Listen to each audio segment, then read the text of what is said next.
Yegle TV ñu ngi leen di nuyu bu baax di jaajëfal téléspectateurs yi nga xam ne yéen ñuy seetaan jamono jile gis ngeen ñi ngi fii nga xam ne mooy tribunal grande instance bu Ndakaaru ci audition bi nga xam ni kii di Ousmane Sonko tey seq na ko ak kii di doyen des juges Maham Diallo ginnaaw rek biñ ko arrêté depuis le 28 jusqu'à présent defal ko garde à vue tey jii nag gis ngeen dañ ko déglu moom ak kii di doyen des juges Maham Diallo fii ci tribunal grande instance bu Ndakaaru gis ngeen sorte bi nga xam ne procureur de la République defoon na ko ci li xewoon depuis 2021 ba jusqu'à présent suivre ngeen li nga xam ne mooy la procureur daal di génn ba tax ñu téye kii di Ousmane Sonko jamono jile moom mii di leaderu Pastef nekk opposant boo xam ne dafa war a dem élection présidentielle 2024 pardon waaye nag jamono ji ñuy wax ak yéen fii nga xam ne moom mooy tribunal grande instance bu Ndakaaru ñi ngi xaar fan la wànneen di mujjee ki gëtam ak ki nga xam ne moom mooy président Ousmane Sonko ak doyen des juges Maham Diallo jamono ji ñuy wax ak yéen nag ñi ngi ci audition yi boobu ba léegi nag ñu ngi leen di taaxirlu ginnaaw ñoom bu ñu noppee ci audition yi ñii nga xam ne ñooy la yàlla di jàppal tànk président Ousmane Sonko ñoom ñu ngi leen di xaar fii jàkkaarloog ñoom rek ngir ñu indi ñu ay leer li xewoon fi nga xam ne moom mooy ci biir kon ci kanam tuuti rek di ngeen mën a am ñi nga xam ne ñoom ñooy avocat yu Ousmane Sonko yi fii ñun ak ñoom ginnaaw suñu paree ci li nga xam ne moom mooy audition bi ci diggante Ousmane Sonko ak ki nga xam ne moom mooy doyen des juges Maham Diallo kon liñ ci mën a jàpp rek tribunal grande instance mi ngi nii gis nañ ne ma ko ci tekk ak tekkaaral gi nga xam ne am na ci dëkk bi ca suba ba léegi am na ñoo xam jot na leen a teg loxo ñu doon jot di commencé taal ñu jàpp leen indi leen fi nga xam ne moom mooy ci oto bi gis nañ disposition bi nga xam ne moom mooy service d'ordre bi amal nañ ko fii nga xam ne moom mooy tribunal grande instance kon ci kanam tuuti rek dañu xaar avocat yi nga xam ne ñoom ñooy layool kii di président Ousmane Sonko leaderu Pastef ci jàkkaarloo bi nga xam ne jàkkaarloo doyen des juges Maham Diallo ñu dékk leen seen micro ñoom ñu gën ñoo leeral la nga xam ne moom moo xewoon ci biir. Le Sénégal est en train de vivre une phase historique de son devenir. Nous autres avocats, nous avons joué entièrement notre partition et nous pensions que le juge d'instruction qui était là en face de nous allait communiquer à cette phase, parce que nous constituons quand même le dernier rempart de la justice. Et nous pensions qu'on allait laisser cet individu, qui s'appelle Ousmane Sonko, qui est un individu intègre. Sa carrière d'inspecteur de la justice, du trésor, des impôts, l'a prouvé. Une carrière impeccable. Son cursus politique nous a montré que c'est le leader du principal parti d'opposition, le PASTEF. Et grâce à lui, l'opposition a remporté la majorité des sièges dans les élections législatives. Donc voilà quelqu'un. La décision, je vous l'ai dit, à notre grande surprise, le doyen des juges a appliqué les instructions du parquet. Et mon confrère, Mansour Pekan, me le disait tout à l'heure, avant nos interventions,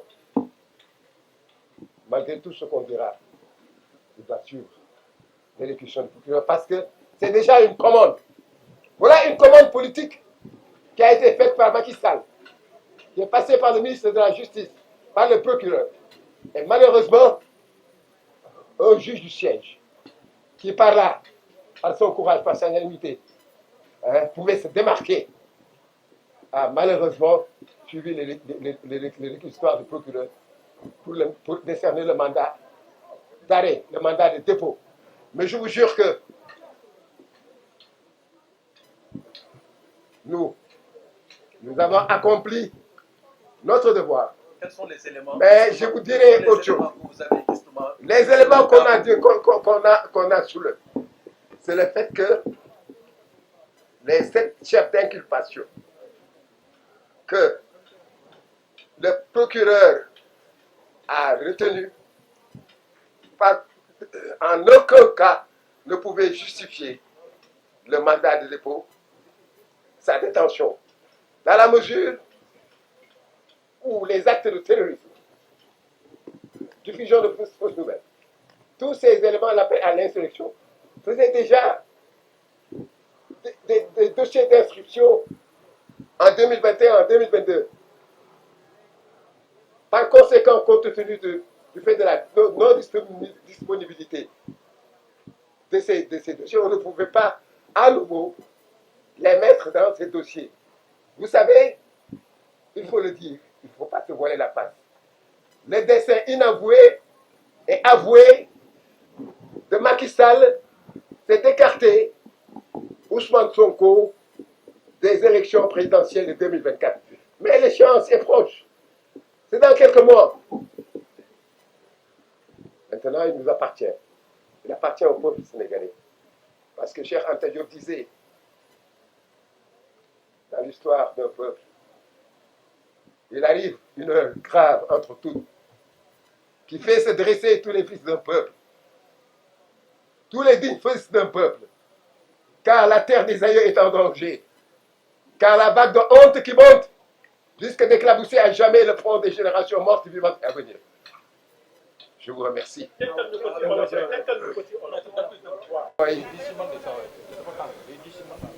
lu ñu mën a wax lu mu mën a wax ci wolof mooy suñu yaakaar dafa tas 40 avocats ñoo nekkoon ci salle bi pour défendre ko point de droit yëpp de justice yëpp yi nga xam ne moom lañu waroon plaider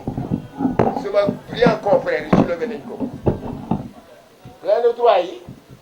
moo nekkoon par exemple que li ñu ko jiiñ li ñu ko taxal yëpp bi si gën a graaw mooy ay actes de terrorisme mooy diffusion de fausses nouvelles ak yeneen ak yeneen yooyu yëpp da leen démontré ne leen que amul benn élément de preuve c'est-à-dire dossier boo xam ne dafa vide amul benn élément de preuve boo xam ne juge d'instruction mënoon na si sukkandiku parce que amul benn dossier ñu ngi wax ay meurtre mais meurtre bi mu am ko il faut mu am un certificat de genre de mort pour ñu ne blancheur pour ñu wax blanchiment d'argent wala ñu wax acte de terrorisme il faut que ñu am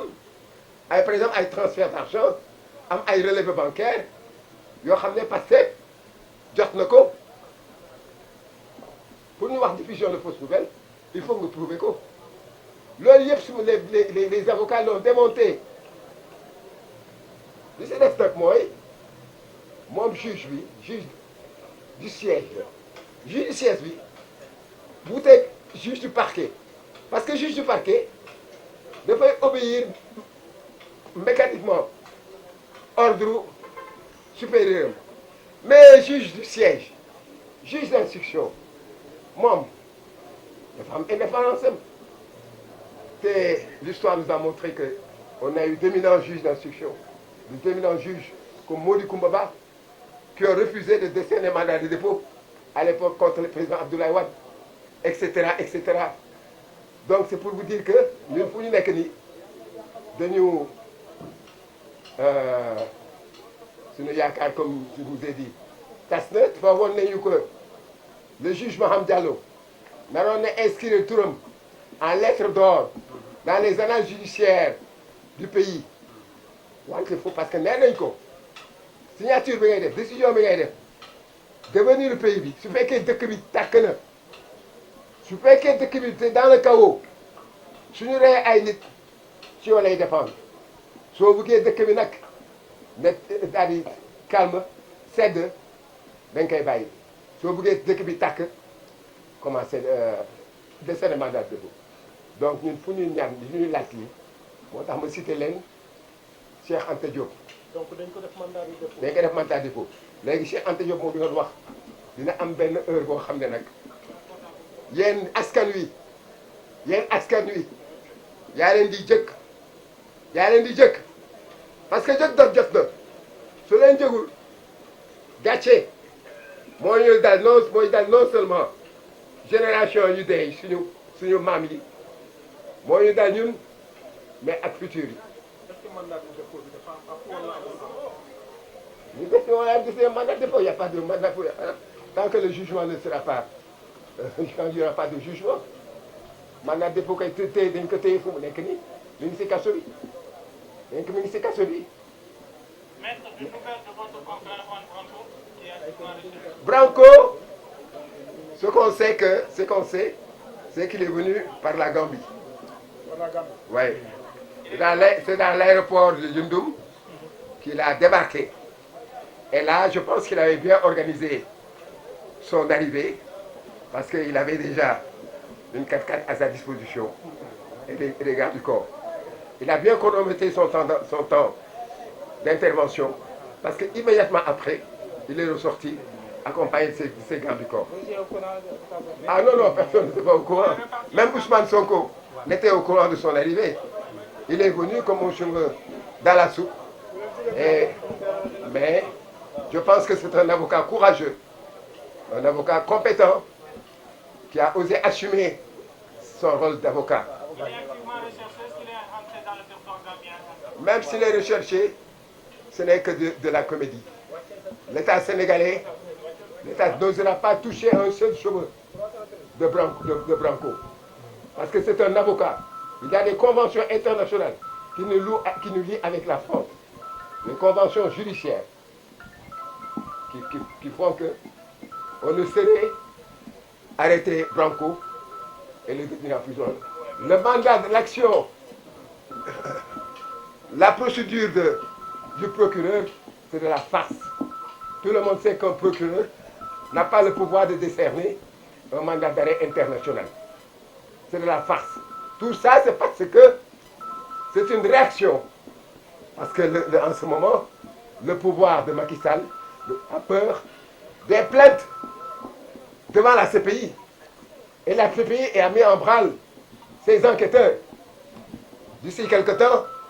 cette procédure va commencer. Et tous ceux qui ont touché à l'assassinat des 40 manifestants,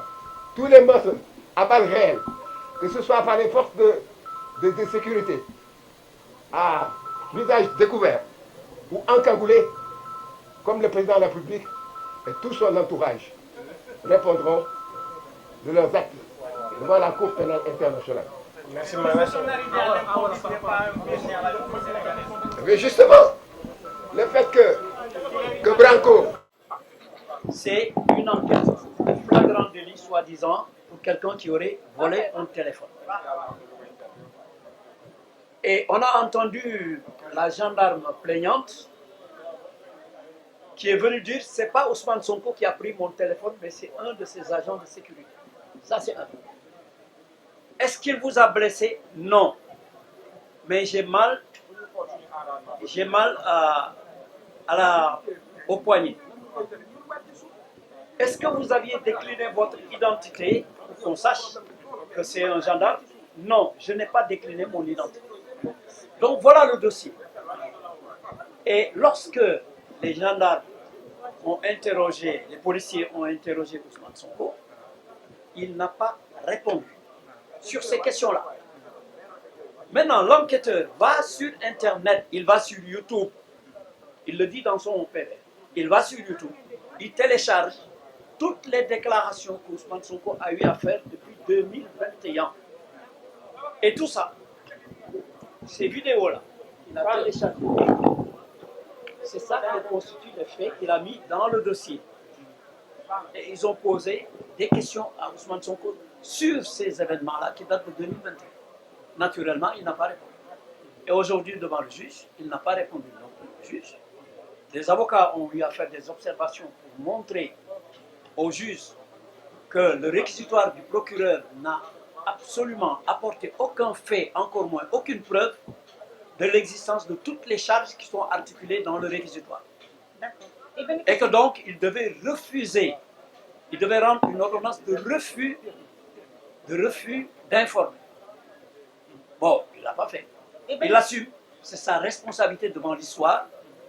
et devant le peuple sénégalais, que sa décision d'aujourd'hui va avoir des conséquences extrêmement graves pour le pays. Voilà. D'accord. Et bénéficier d'un mandat de dépôt, qu'est-ce qui peut s'en suivre concrètement? On verra, on avisera. Non, je ne peux pas parler de Juan, parce que Juan n'est pas là. Moi, je parle de l'actualité tout de suite là. Alors, ci wolof li ñu mën a wax mooy dossier bi nga xam ne moom le juge d'instruction bi yore mooy enquête bi jógee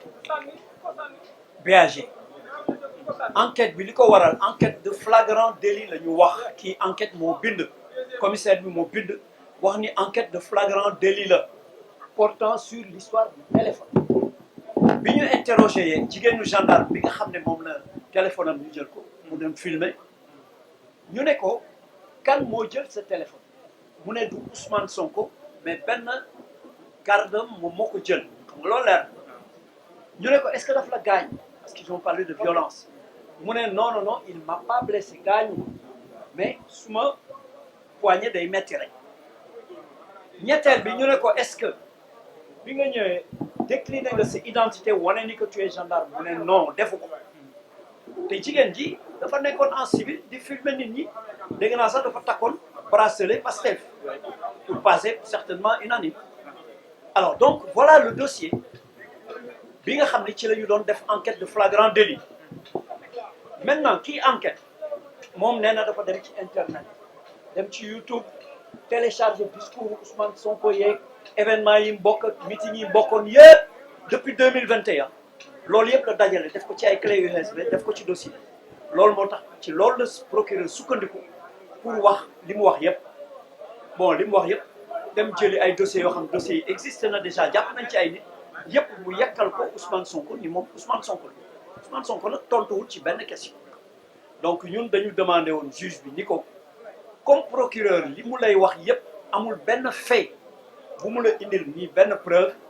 defal une ordonnance de refus d'informer maanaam nga bañ ni yow doo informer moom nag deful loolu mais daf koy assumer devant l'histoire histoire du Sénégal li procureur def tey ci la bokk maanaam koo xam ni kii candidat la pour nekk président de la République te ñëpp di ñaan yàlla mu nekk ko en tout cas ñi ànd ak moom di ñaan yàlla mu nekk ko ëllëg kooku la ñu bëgg a placer tey sous mandat de dépôt mën a toog ci seen loxo bañ a bouger donc foofu la ñu toll actuellement voilà. merci. non comme ni ma la waxee rek Ousmane gaynde la c'est un lion si yëngalu ko sax c'est un lion moom il pense aux autres mais pas à moom xam na ne lii liñ ko mën a prison rek nañ ko mën a yóbbu dans la vie est-ce que vous comprenez mënuñu luñ ko dara prison nañ ko mën a yóbbu est-ce que comprendre donc loolu moom non mooy le vol bi ñuy wax moom la ñu parce que y a des affaires criminelles et le vol bi ñuy wax li ñuy wax naan sàcc la quoi xam nga loolu aussi man parfois j'ai même pas envie de parler de ça parce que ku gis ku toll na le président Ousmane Sonko di ko assuré de vol de portable xam nga ni loolu quand même yëpp Sénégal yi la quand même ak yëpp ñi ngay waxal c'est ça voilà vraiment c'est ça li nga wax ku ñu proposé ay milliards parce que ay milliards soo ko amee tu es à l'abri du besoin avec ta famille mais soo demee tey say ñu ak lu ñu la mënti proposé nga bañ nga ñëw di jël ay portable te d'ailleurs il faut ñu xam benn affaire du moom sax moo jël portable c'est l'un de ses gardes rapprochés qui a pris le portable mais il a pris la responsabilité sur lui de revendiquer ça donc pour vous dire la noblesse même de son esprit voilà waaw suñu affaire mooy nekk li ma ko waxoon en français rek mooy continuer liggéey bi rek ba fexe mu jóge fii mu nekk quoi maa ngi leen di remercier vraiment. ginnaaw dogal bi daanu na comme ni leen ko waxoon sànq rek ci début bi li nga xam ne moom mooy séance bi ak doyen des juges Maham Diallo ak Ousmane Sonko daal dinañ jeex li ci xew mooy def nañ ko mandat de dépôt comme na fi mu nekk nii moom li naan wàññeen di mu jékki ba tamit Ousmane Sonko ci prison bi la jëm kon ki nga xam ne moom lañ jàppoon mu nekk leaderu Pastef war na bokk ci élection présidentielle 2024 kii di président Ousmane Sonko daan nañ koy def mandat de dépôt maanaam mu jëm ci prison bi wax nañ ci lu bëree bëri ci dossier bi li nga xam ne juge yi yëkkat nañ ko jaa